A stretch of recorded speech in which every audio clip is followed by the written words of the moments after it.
Hi, everybody. Welcome to Lurking for Legends. Lurking for Legends is a live video cast where we interview guests from all walks of the publishing world. And today we're going to speak with Kit Daven, the author of the weird science fantasy series, Xiinisi Trilogy, which includes The Forgotten Gemstone, The Other Castle, and The Starry Rise. Kit also writes suspenseful, supernatural stories and is an advocate for the arts in all of its forms. Welcome to the show, Kit. Hi, thank you for having me. Hi, Kit. Hi, David. So before we get going, for people that don't know you, why don't you tell us a little bit about who you are and what you do? I'm a crazy author. I love to write. I've been writing since I was a kid, and the weirder, the better. And I've also been an occasional artist, and I sometimes paint and I sometimes do sculpting, and at some point I'd like to get back into drawing. I'm also a part of a creative group of friends who we're called Ramstar Games, and we are developing games, and we're also designing board game paraphernalia. Our latest project is a set of enamel pins that are based on the D&D roles of the adventurers that you would play in D&D. So I'm involved in writing and I'm involved in art. My husband's an artist. I can't not be involved in art in some capacity. And I'm a big board game addict as well. That's about it. And occasionally I have a friend will come up to me and say, you know, I have this project. I need you to act in it. I've done that. Done a little bit of acting, and so I'm willing to try just about anything once.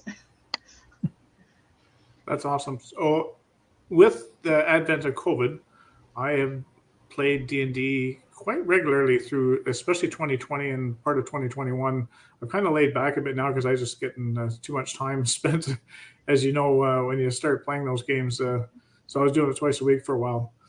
And that's what I wanted to talk to you about was your board games. I met you at a few different events now, and Kit's a local author, and so I see Kit around town once in a while, and we've spoken about her games. So this board game, is it actually based on your books? No, it is not. It's funny, and we joke about this. The game is very different from any of the games we play.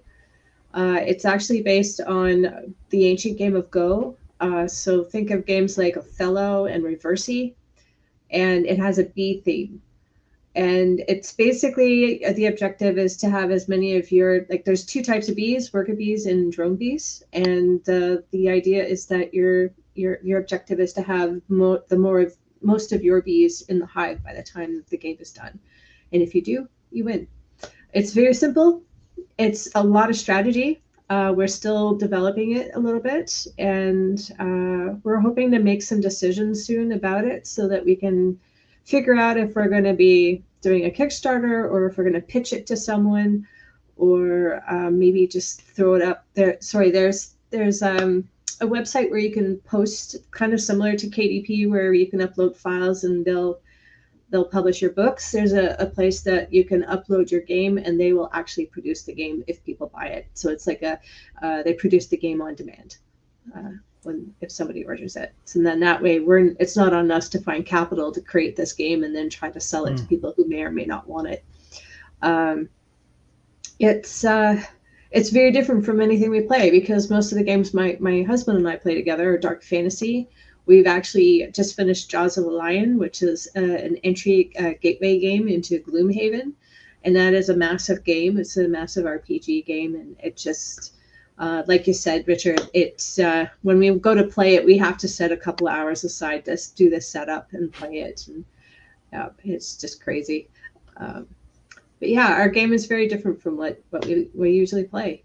And if you see what we have on our shelves, it's games based on Frankenstein, Dracula, Lovecraft.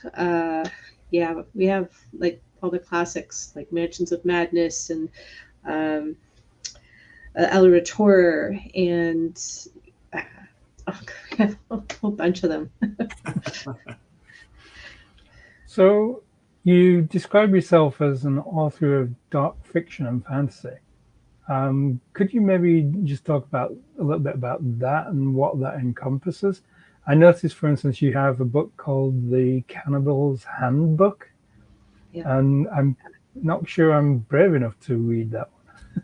I want to ask you about that too. Is it actually a recipe book? No, it is not, and I kind of wish that I had either came up with a different title for the book, because I've had that question come up quite a bit. It's The Cannibal's Handbook is it's more of a like dark suspense, and it's got a supernatural element to it. Most of my stories, my dark fiction has a supernatural element to it.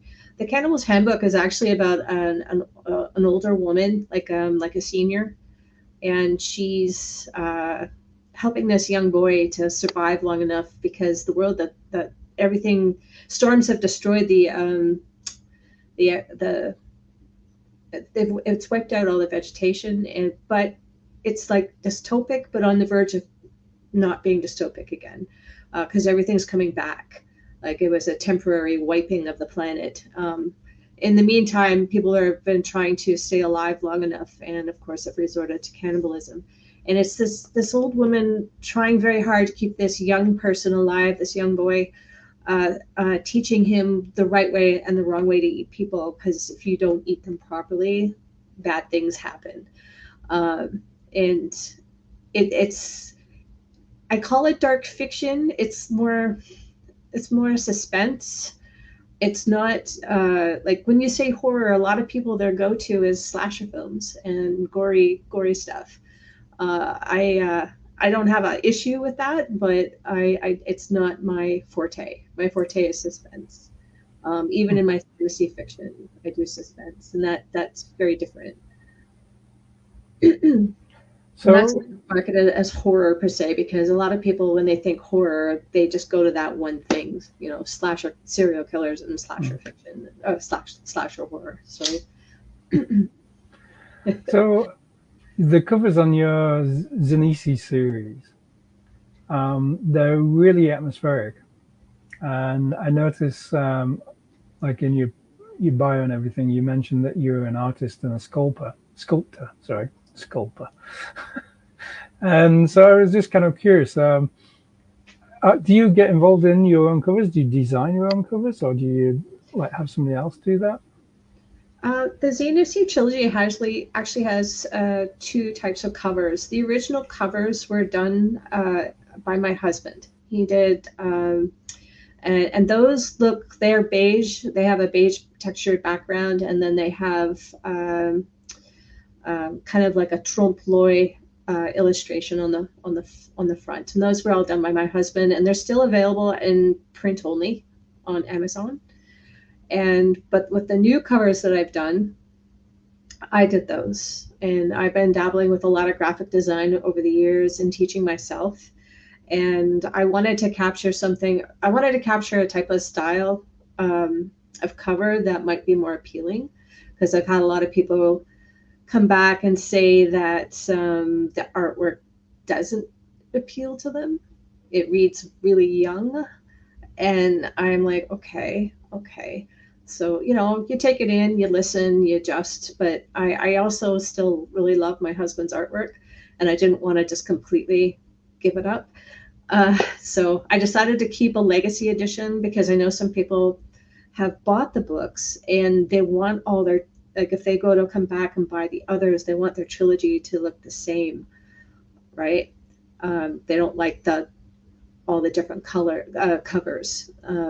So I kept the legacy edition with the original art, and then everything else is the new stuff, the new cover art.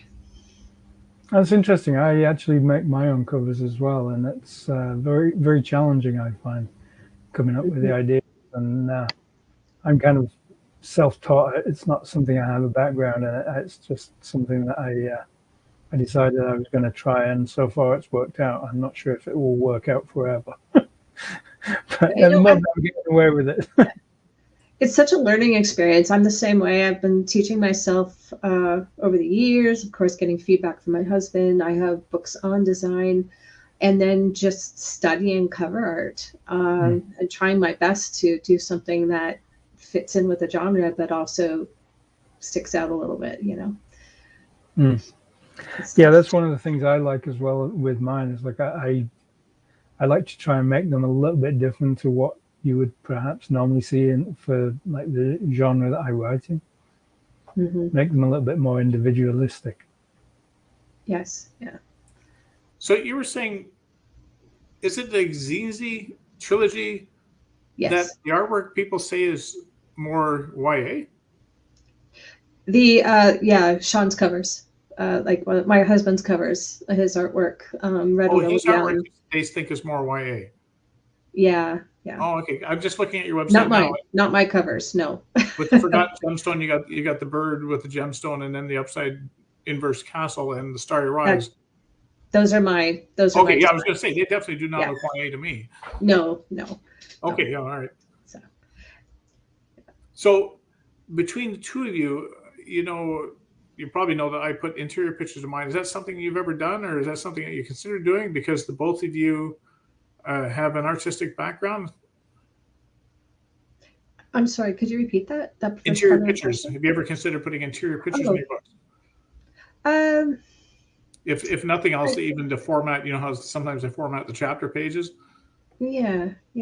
I didn't do that for a Xiinisi Trilogy, but for the Candle's Handbook and Spider Spun, the print versions of these have illustrations in them.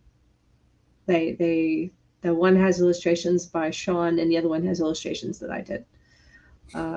Yeah, but the print format for the Cannibals Handbook and Spider Spun, because they're not long enough to be printed in a book, like in a book format, I had them printed up like comic books, like single issue comic books. So they're about that size, and they got the staples in the side, and they read like little magazines. So they were fun to do, a fun project, and I'm very proud of them. So how many pages would they be then if you can't actually get them into a perfect balanced spine? The stories themselves run anywhere from 9,000 to 11,000 words, and the comic books, I believe, are, can't remember now, I think 16 pages. Yeah, 16 or 18 pages. They're not very big. They're like the size of a single issue comic book. Yeah. Okay. That's interesting. Yeah. I didn't know that. Yeah. And they're formatted into columns, and they have illustrations, and they're set up. And when you look at them, they're like a little magazine. And I'm thinking I might do another one at some point down the road. Yeah, I noticed your website's under construction, so I was clicking on a couple links. That's all I got on it. Now, you'd mentioned off air that you want to be careful when you commit to saying stuff with regards to appearing somewhere. Do you have any events lined up this year as far as book events? I know you and I did one recently locally, just a tiny little event with things opening up. Is this something that you're looking forward to? Is this something you've got planned yet, or is it somewhere we can find? I have no major events planned this year. I because of commitments with with Ramstar Games, I have to be very careful about committing to anything that's going to take up a lot of time. So when opportunities come to me to do like a 1-day event, like I did the Gulp Book Fair, I will, and if it's not too costly, then yes, I will consider doing it. I'm probably going to be sticking local this year, and in the Cambridge, Guelph, Kitchener area, if possible. I just, unfortunately, because of time, I don't want to overcommit myself. I did that last year and burned out, and I can't do that again. And also, finances are a little low for us right now. The pandemic just killed us financially, and we have to really watch our money, unfortunately. Yeah. Hopefully, maybe after 2022, going into 2023, things might be better, and I can start thinking about doing those big conventions again, because I do enjoy them. I do. I usually do Ad Astra every year. For sure. We have a question from Wanda. She says, Kit, who are your favorite thriller writers?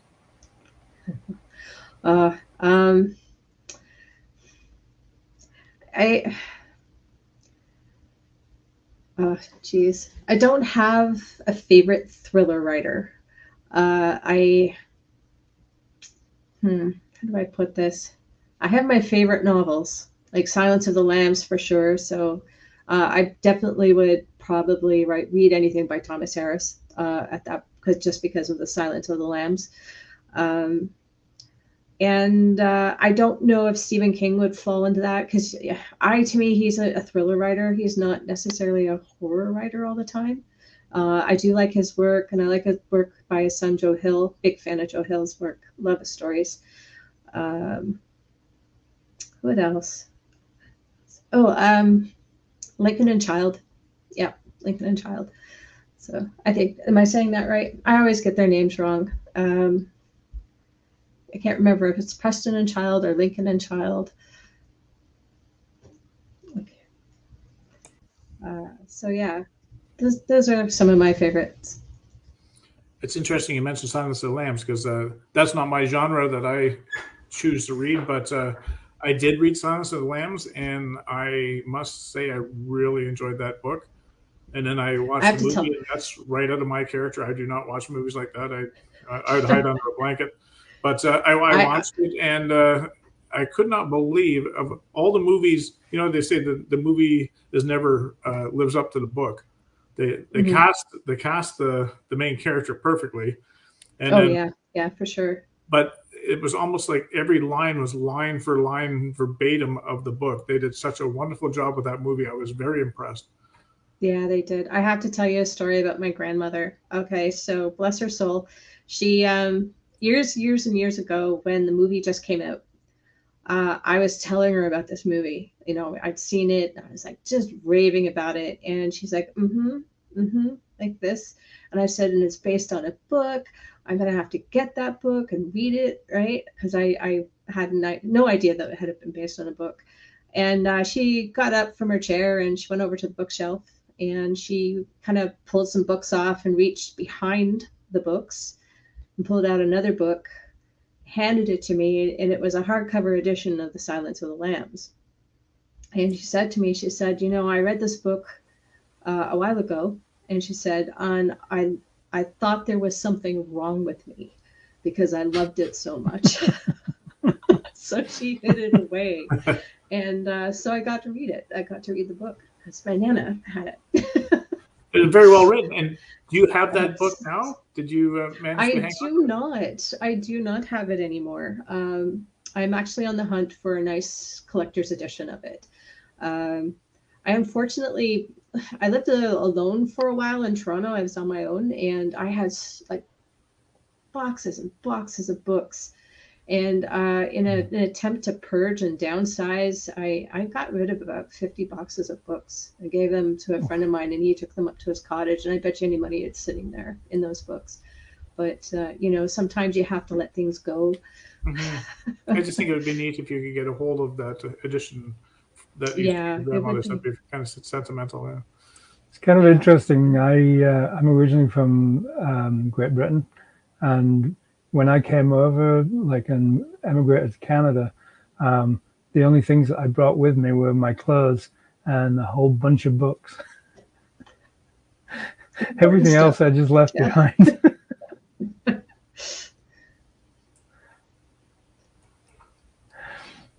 So, go ahead, Dave. Sorry, I was just going to say, the dark speculative themes, is this something that your stories have always been about, even when you first started writing, or is it something that you've kind of moved towards later on as you've developed? Some of my earliest, I remember this. So in grade 8, I think it was grade 8, we were, you get these assignments to write short stories, and I wrote a short story about a serial killer and the discovery of the body and all that stuff. And I wasn't the only one. I think there were a lot of other kids in the class who were really into horror too, and they all wrote horror stories. And the teacher flipped out on us. He's like, there are other subject matters. You guys are all disturbed and terrible. But I've had a fascination with darker fiction since I was very young. starting with fairy tales, because the Disney ones are so watered down. But when you start reading some of the original ones, you're like, whoa, that's pretty gruesome, you know. Yeah, I mean, a lot of the the Grimm's fairy tales and whatever. I mean, those are very, very gruesome tales if you read the originals. Yeah, Oh, I yeah, mean, for then sure. they don't really bear any resemblance to the Disney versions at all. No, not at all. I mean, I grew up on the Disney stuff too, but at some point I just kind of flipped, and I was reading Edgar Allan Poe and ghost stories. I think one of my favorite books as a kid was an edition of, I believe it was Alfred Hitchcock Presents, and it was an anthology of short stories, and that's when I discovered Ray Bradbury, because he was in that collection, and a bunch of other authors. And yeah, I just gravitate toward the stuff that's darker. I like creepy and eerie and atmospheric and suspenseful stuff more so than the slaughter fests. Although as a kid, I didn't really understand, and I just kind of, wrote what I saw in movies. I found it interesting you talked about your teacher and him having such a negative reaction to you guys writing what you did, and that's such a shame. When I was in elementary school, I had this one teacher who read this book I wrote, and it was a horrible book, I admit it, but he never once tried to correct anything. He never once tried to tell me, do this, maybe you should do that. He just said, "Good job, keep writing," and he was such an inspiration to me. So, that being said, did you have a mentor growing up with regards to your own writing? Before I answer that question, I just want to do a quick follow-up story about that same teacher. Oh, certainly. Go ahead.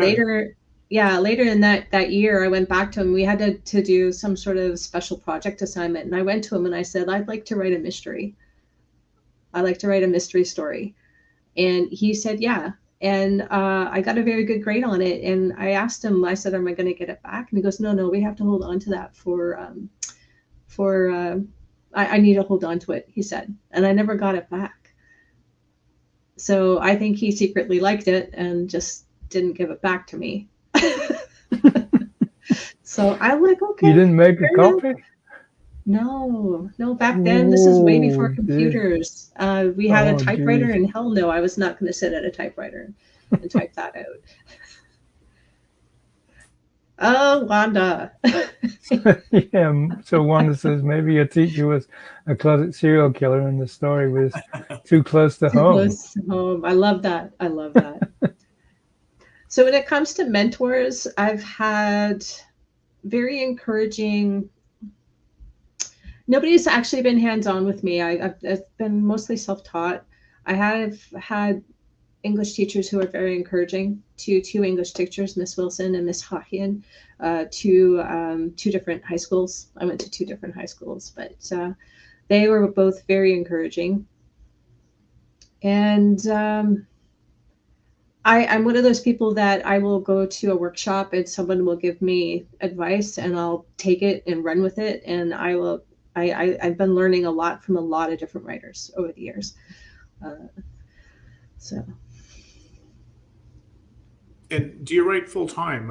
And I should have asked you this before because I have seen you at a few different events, and unfortunately, I don't get enough time to talk to you because we're doing other stuff. But yeah. I used to write full time. It's not working out for me though. I need to get back into actually bringing in an income.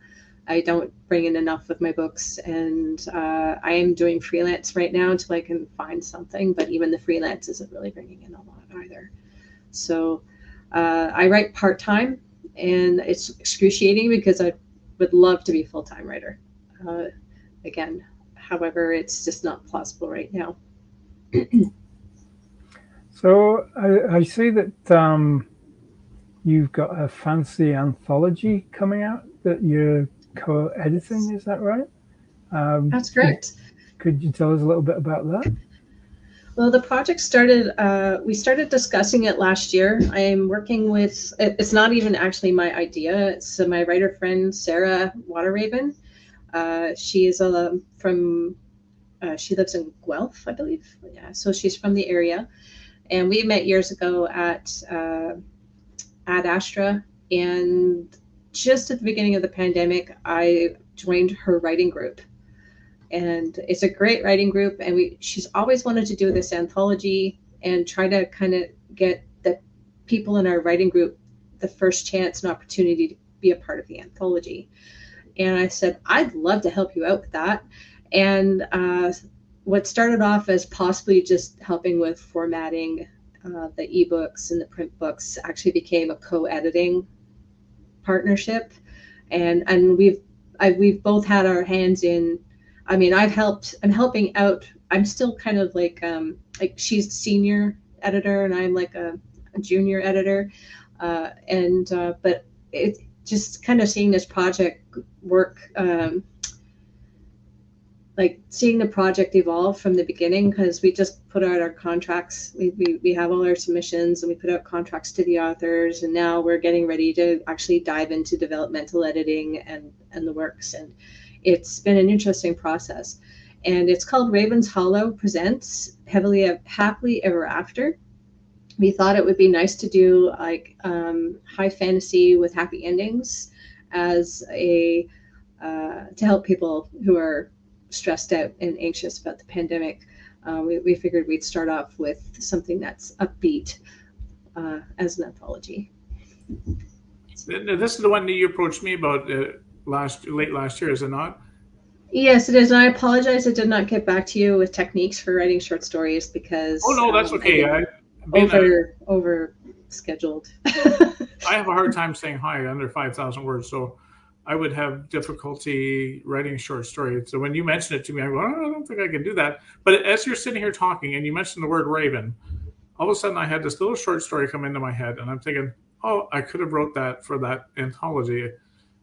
I've got a raven in one of my books actually, and he's a very endearing character. But he's got a bit of a story before you actually meet him, and I'm thinking I could write that little story about him coming into the witch's presence.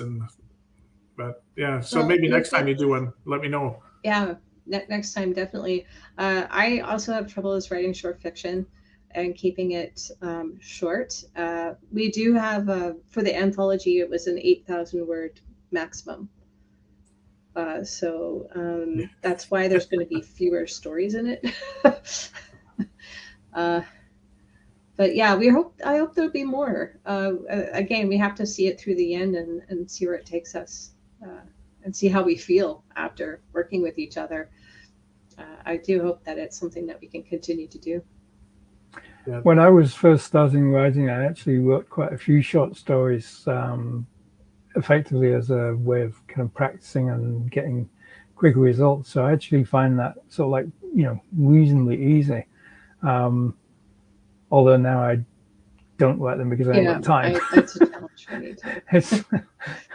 And they don't sell very well either. I mean, typically, they seem to be very poor sellers. So, why invest all of that time in a short story? But I do actually find them quite interesting because it gives you the freedom to, try different things out, and get much quicker results than obviously if you're writing kind of like 100,000 words, or in Richard's case, 500,000. So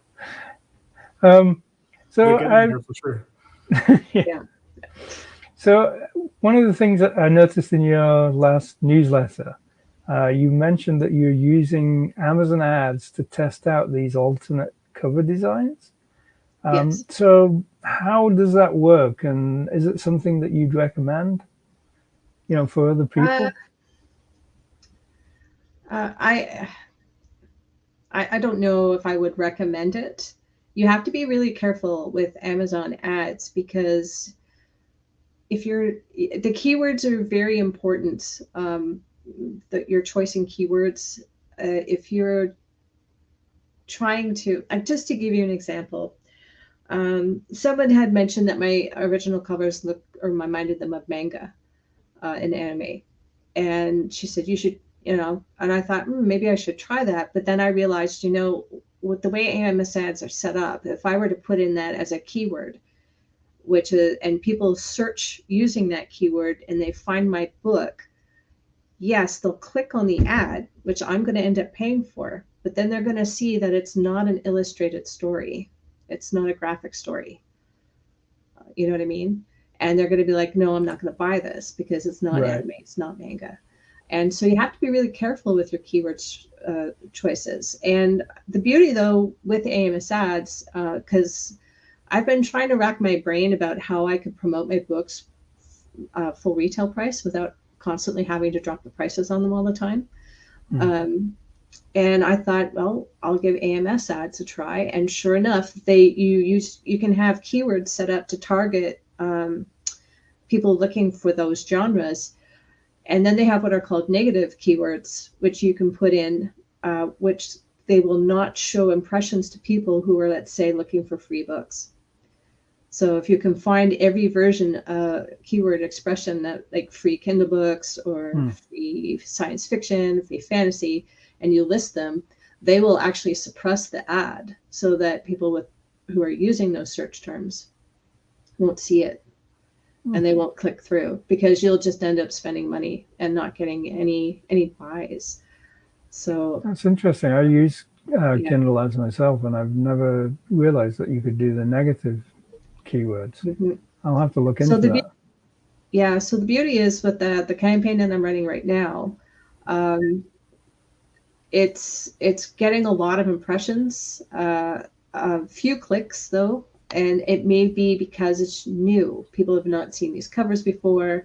Generally, I've been told that, it takes a person 10 times to see something before they click on it or act on it, right?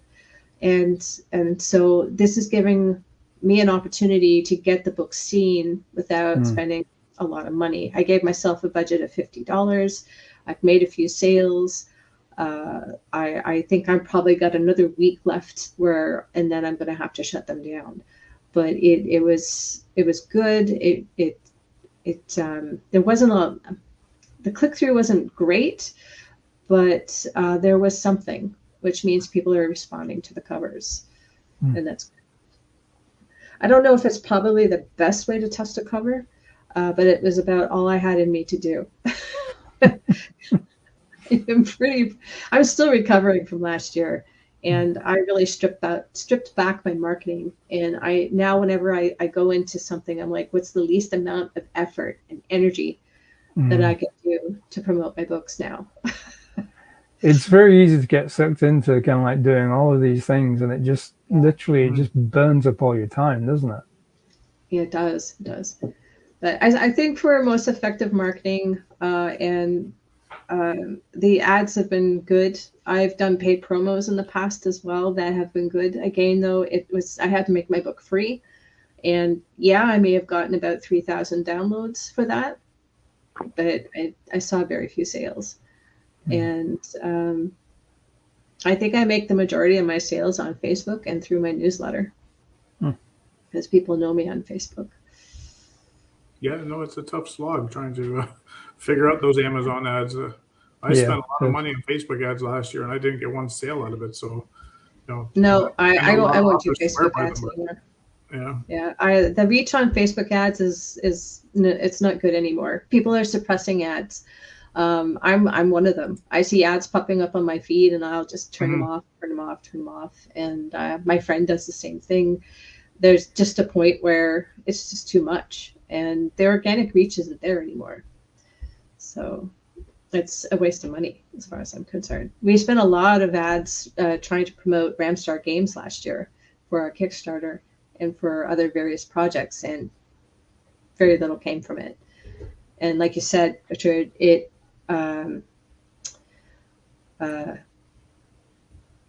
sorry, I'm distracted. No, it's okay. I put it up there too soon. Sorry, I shouldn't have put it up there and distract you. I'll take it down. You go ahead and finish, and I'll bring it back up.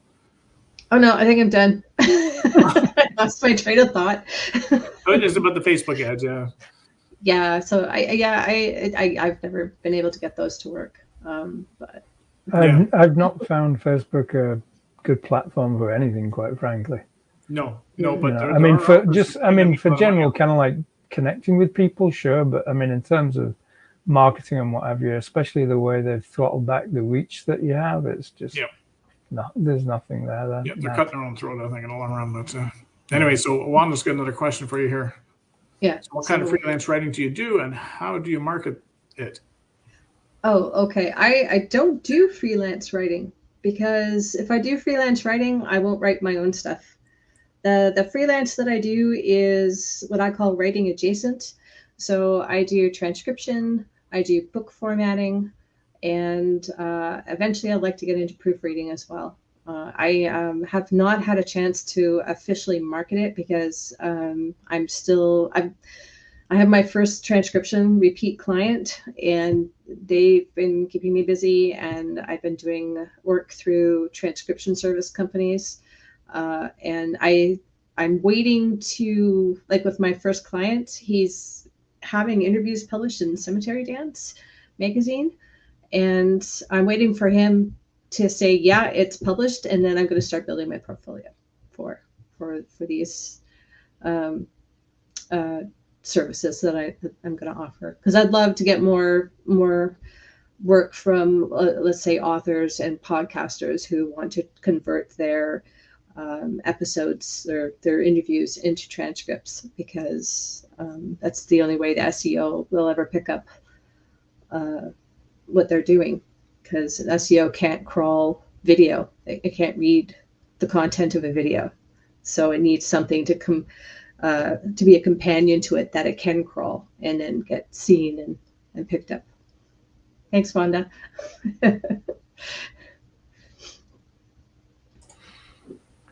So you you have a Redbubble store, I believe. Mm-hmm. So how did you find that in terms of like setting it up and building it and so on? And have you got any plans to expand that? It's very new. It's new to me as of this year, and it's actually very easy to set up.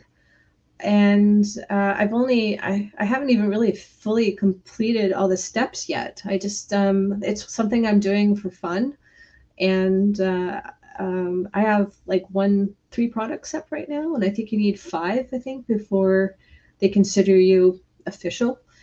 And I'm hoping to get around to getting some more up soon. But I thought I wanted to focus on notebooks and journals and anything writing related. Uh, so, but it's actually pretty easy to do. I mean, if you've got the skills to put the images together. And I've started with the cover art for my books for Xiinisi Trilogy. So, and eventually I'll get on to, I've got some favorite photographs that I want to put on notebooks as well. So I know you might have touched on this before, but actually, I want to ask you also, the Xiinisi series, we talked about this before we went online. I'm probably screwing this word up again, but Nope, do you have good. plans for that to go into book 4, or is this series done? It's a trilogy. It's this particular character that the trilogy follows, Wily. She's I never want to say I'm completely done with anything, because once I do, my brain starts to go, oh yeah, I'm going to prove you wrong, and then I'm writing that next trilogy. You sound like Daven.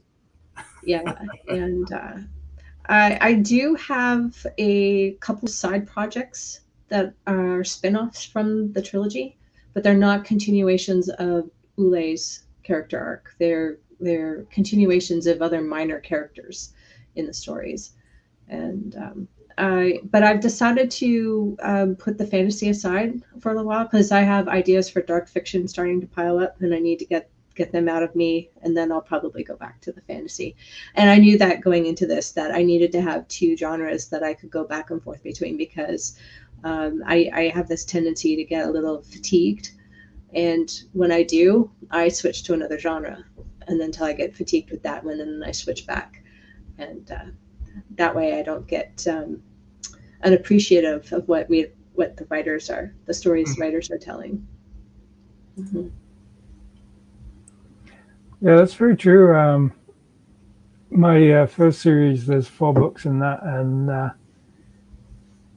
I didn't plan to do a trilogy or 4 books or anything. It was just originally meant to be a standalone, and then kind of after I finished it, I just kind of thought, hang on, there's more in this.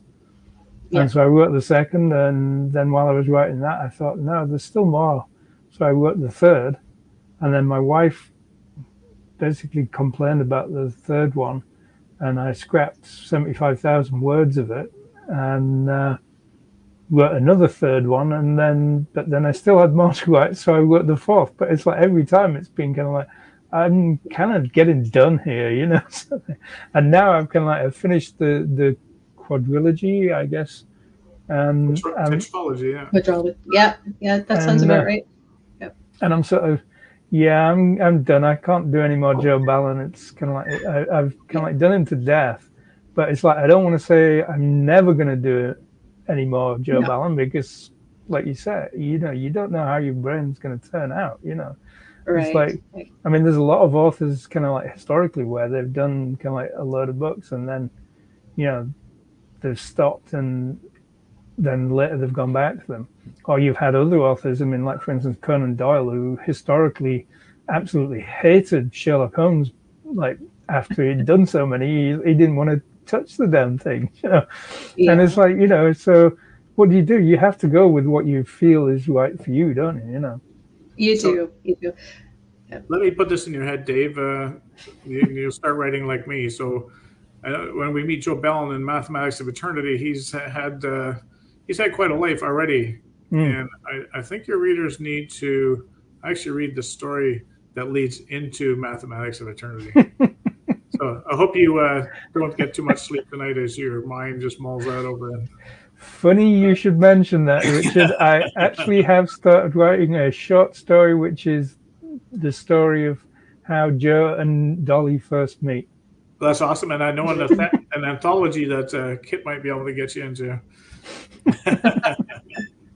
So, Kit, just before we wrap up here, I see we're at the end of our day, or end of our show, end of our day too, I guess. Already? So, when can we expect your next project out? I know you're embroiled in this game manufacturer and everything else going along with that, but as far as your books go, when can your readers expect your next book out, or is there anything definite?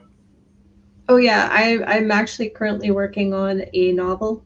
It'll be my first novel in a while since the trilogy, and I'm hoping, my goal is to have the first draft done by the end of the year, and it will be the official first book in the Edgeport City series that I'm working on, which is supernatural suspense.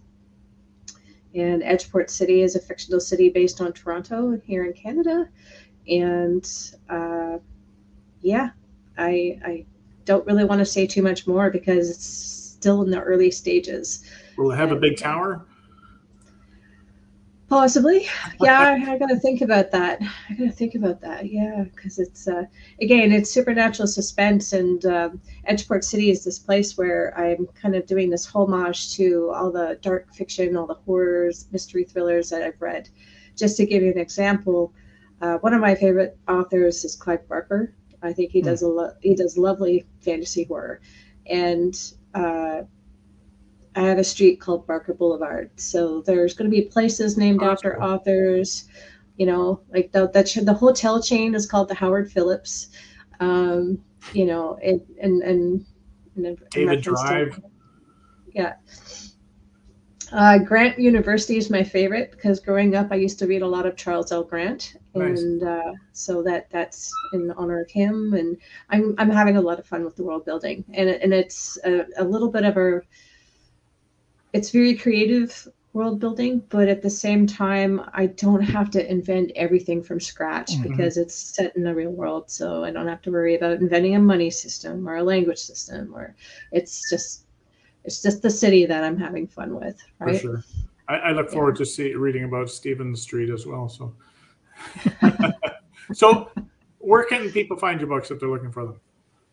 Oh, they're on most of the platforms, you know, the regular ones: Amazon, Kobo, Barnes and Noble. They're on Google Play. If people just go to my website at kitdaven.com, I have universal book links set up to all of these places. And awesome. David put that up for you. Yeah, there you go. Thank you. Yeah, that's actually Dave did that one. It keeps coming to my name, but Dave's been typing in there. So no, that's awesome. And sorry, I didn't mean to interrupt you, but where else? Oh, I'm also encouraging people to reach out to me directly because I do have inventory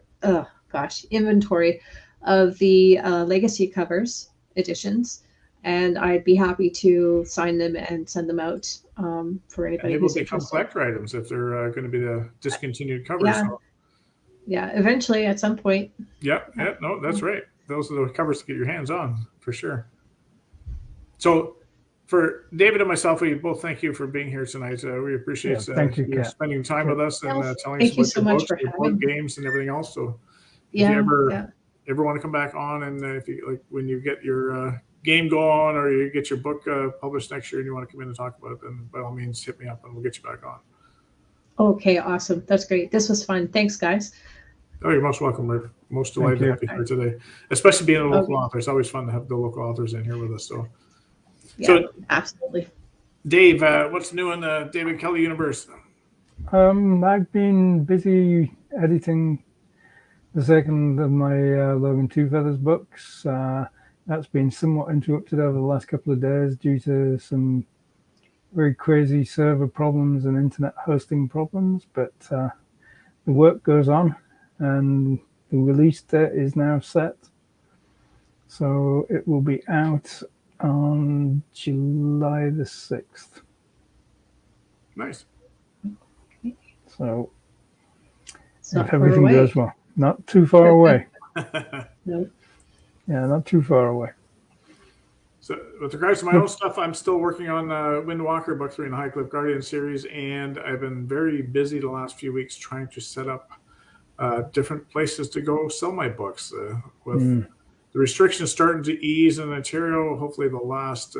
Maybe we'll get out and do some book shows again. So I was just talking the day before we went online. There's one that I'm eyeing in Southern Ontario near the end of April. So I'm looking forward to getting out there again and meeting all the people that I met a couple of years ago in 2019. So that's about what's new in the Stevens universe.